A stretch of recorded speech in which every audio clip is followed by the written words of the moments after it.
Et salut les rôlistes et bienvenue pour cette nouvelle vidéo. Aujourd'hui on se retrouve pour parler des 13 royaumes et peuples qui se disputent les terres sauvages dans l'univers de Gods, le jeu de rôle. Les terres sauvages sont constituées d'un continent vieux comme le monde, parcouru par de nombreuses civilisations. Donc voici une introduction pour chacune d'entre elles. Babel est un territoire central des terres sauvages, avec de nombreux voisins, mais des déserts le séparent notamment des deux royaumes du Khalistan à l'ouest et des terres de la Horde à l'est. Babel et sa capitale, Saba au jardin céleste, sont couramment surnommés le centre du monde dans les terres sauvages, de par sa position géographique, mais aussi de par son influence culturelle et commerciale. Les Babélites forment un peuple métissé avec de nombreuses teintes de peau ambrées, brunes et noires. Les villes babélites se sont considérablement peuplées sur le dernier siècle, des clans nomades se sont sédentarisés et les Houbs, villages oasis, ont atteint leur point de saturation qui fait qu'un exode rural s'est intensifié sur la dernière génération. Les Babélites semblent récemment alliés à l'Empire du Soleil Noir, la reine de Babel ayant déclaré le culte du Soleil Noir comme religion officielle du royaume il y a de cela un an, en l'an 926 du Deuxième Âge. Cette décision ne semble cependant pas faire l'unanimité. La société de Babel est structurée, hiérarchisée, avec un système de castes, et ce royaume est un vrai centre commercial, notamment grâce aux navires qui voguent sur le Cyr, le long fleuve de vie qui prend sa source au nord des terres sauvages et coule jusqu'au golfe des Ombres au sud. À l'ouest de Babel, on trouvait autrefois une nation appelée le Sultanat, qui rivalisait avec la puissante Saba de Babel.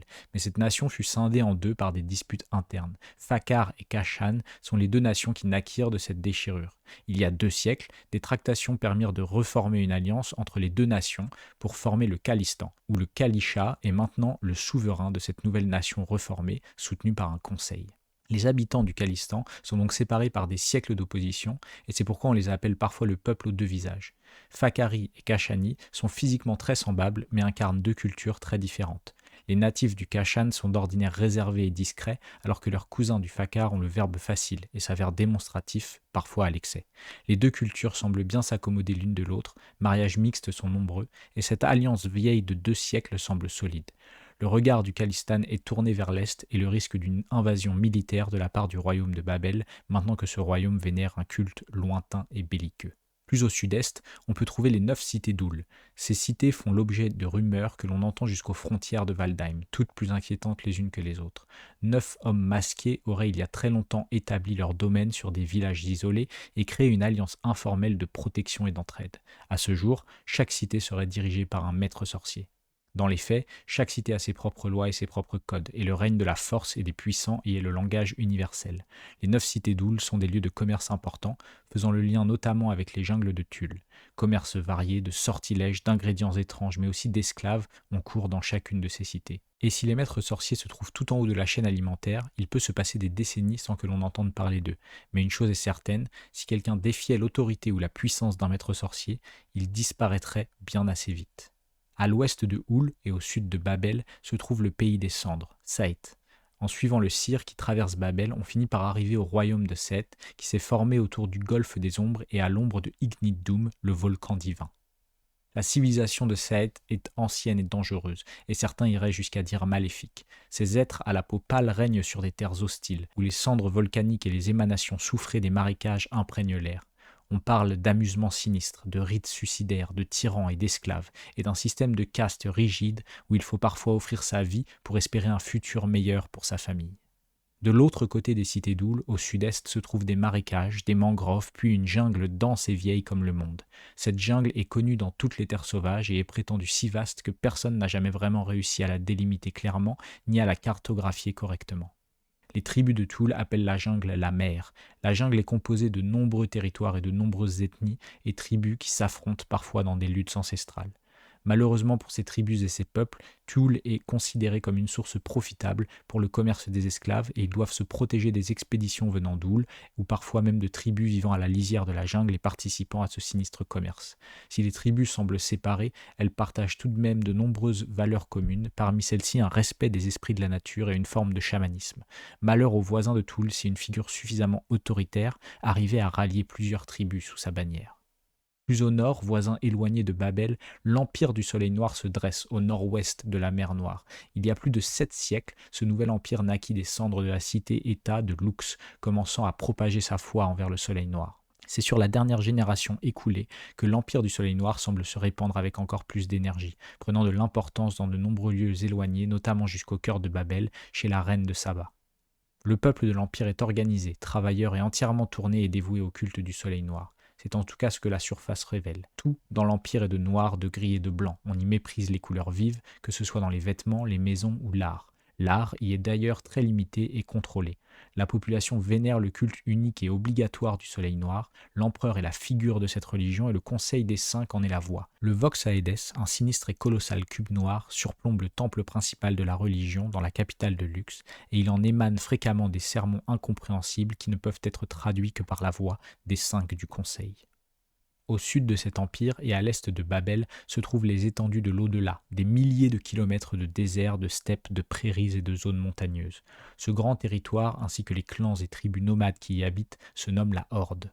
Des centaines de clans composent la Horde. Un clan regroupe parfois quelques dizaines d'individus, parfois jusqu'à plus d'un millier. D'ouest en est, on y distingue les clans des sables, les clans des herbes et les clans des rocs. Les clans de la Horde partagent un héritage commun, basé sur la valeur de l'individu, la survie, le pillage et la loi du plus fort. Toutes les cités voisines voient parfois une alliance de clans de la Horde assaillir leurs frontières et leurs murailles. Et c'est au nord de cette étendue que se trouve la République de Talos. Voisin et irréductible ennemi de l'Empire du Soleil Noir depuis sa création, les cités-États ont formé l'alliance de TG et certaines anciennes familles de la République de Lux qui réussirent à fuir alors que l'Empire du Soleil Noir émergeait, formèrent la République de Talos. Leur puissance navale fait que pour l'instant, cette alliance de cités-États ont réussi à repousser et résister aux tentatives d'invasion de l'Empire du Soleil Noir qui furent fréquentes sur les 7 derniers siècles. TG est malheureusement pressé entre le Soleil Noir et la puissance brute de la Horde et manque cruellement d'alliés. Les TG1 accordent énormément d'importance à l'expression artistique sous toutes ses formes, comme une réponse à l'austérité de l'Empire du Soleil Noir. À l'opposé de la carte, à l'ouest, se trouve le peuple insulaire d'Aeon. Situés sur 3 îles et possédant une flotte de navires conséquente, les insulaires n'ont beau contrôler qu'un territoire limité, ils profitent d'une situation imprenable. Les 3 îles sont surnommées les 3 sœurs, et les habitants de cet archipel en répondent à un roi dont le château se trouve à la capitale de Kerveeril, sur la plus grande des 3 îles. Les 3 sœurs abritent une confrérie de pirates, et il existe une sorte d'accord tacite entre cette confrérie et les forces du roi, qui se laissent plus ou moins tranquilles. Les insulaires apprécient porter des tatouages faits d'encre noire et portent des vêtements qui se veulent avant tout pratiques sur terre comme sur mer. On y trouve les meilleurs forgerons de toutes les terres sauvages, et certains arrivent même à forger le minerai noir, l'anaon, qui peut se transformer en lames exceptionnelles. Les épées faites d'acier véritable sont réputées dans toutes les terres sauvages, et il est extrêmement rare que l'une de ces armes quitte les mains d'un insulaire et soit offerte à un étranger. Voisin direct d'Aon, mais aussi de l'Empire du Soleil Noir, le grand empire d'Avoré s'étend tout en longueur sur plus de 1000 km. C'est une nation pleine de paradoxes, riche et frustre, civilisée mais violente, moderne et superstitieuse. Ces villes de belle taille sont prospères et abritent des centres d'érudition et des marchés importants, alors que les paysans illettrés vivent pauvrement, en bordure de forêts sombres et inquiétantes. Les Avoréens sont des gens qui s'attendent toujours au pire et se croient généralement capables de surmonter toutes les épreuves. Cette nation riche est au carrefour d'importantes routes commerciales entre le Valdheim au nord, Aon à l'ouest, l'Empire du Soleil Noir à l'est, ainsi que les royaumes divisés et Babel au sud. Les forêts de l'Empire sont riches en essences diverses, tant pour la menuiserie que pour la charpenterie ou les chantiers navals, mais sont aussi à l'origine de légendes de monstres et de sorcières tapis dans l'ombre des sous-bois. Leurs armes et armures sont de belle facture, sans pour autant rivaliser avec les prouesses des forgerons d'Aon. Il y a une trentaine d'années, la chute brutale de la dynastie du royaume de Civel a généré une fracture qui résulte aujourd'hui de 13 minuscules royaumes indépendants, jaloux les uns des autres. Depuis une génération, le culte du soleil noir s'implante fermement dans plusieurs de ces royaumes. Les 13 royaumes divisés sont occupés par des gens très similaires à ceux de l'Empire d'Avoré et partagent avec eux un héritage commun. Cependant, depuis la chute de la dynastie du royaume de Civel, la morosité semble s'être propagée aux 13 royaumes. La qualité de l'artisanat n'a fait que décroître d'année en année et la tristesse, la peur et la crainte sont devenus des thèmes récurrents qui semblent régir la vie de ceux que l'on appelait les Cétomagus. Tout au nord des terres sauvages se situe Vaelor, une terre de roc, de neige et de froid, habitée par les terribles Vaelkyr. Les rumeurs et histoires qui courent à leur sujet en font des monstres sanguinaires qui assaillent les terres environnantes et repartent avec butin et captifs à chaque fonte des neiges. Les Vaelkyr ont la peau très pâle et une large carrure, bien qu'après des générations de métissage avec les captifs de leurs raids, les traits de leurs ancêtres se sont partiellement atténués. Le nord de Vaelor n'a rien à offrir à part de nombreuses façons de mourir, et ce territoire ne dispose que d'une grande cité de pierre et de glace en éternelle construction depuis des siècles.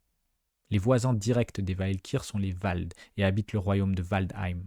Les Vald forment un peuple tolérant et pragmatique et savent se montrer aventureux, parfois trop avides de richesses et fiers au point d'en devenir orgueilleux. Par bien des aspects, les Vald sont assez proches de leurs cousins Aï, les Vaelkir. On y retrouve la même promptitude à verser le sang, mais on y trouve aussi une soif de reconnaissance sociale très forte qui passe à la fois par la notoriété et par les signes extérieurs de richesse. On voit avec ce tour d'horizon que les terres sauvages sont habitées par de nombreuses civilisations et que Gods propose une variété de lieux, de climats, d'ambiances qui permet de jouer de nombreuses aventures et intrigues. Ajoutez à cela les dieux oubliés, les vestiges, les ruines d'anciennes civilisations et tous les secrets du monde et vous arrivez à un cocktail explosif qui n'attend qu'une chose, se laisser explorer pour faire vivre une grande aventure à un groupe de jeux de rôle. J'espère que cette présentation des civilisations de Gods, le jeu de rôle, vous aura intéressé. N'hésitez pas à aimer cette vidéo et à la commenter si vous avez aimé le contenu. Je retourne à mes lectures, vous souhaite bon jeu et vous dis à bientôt.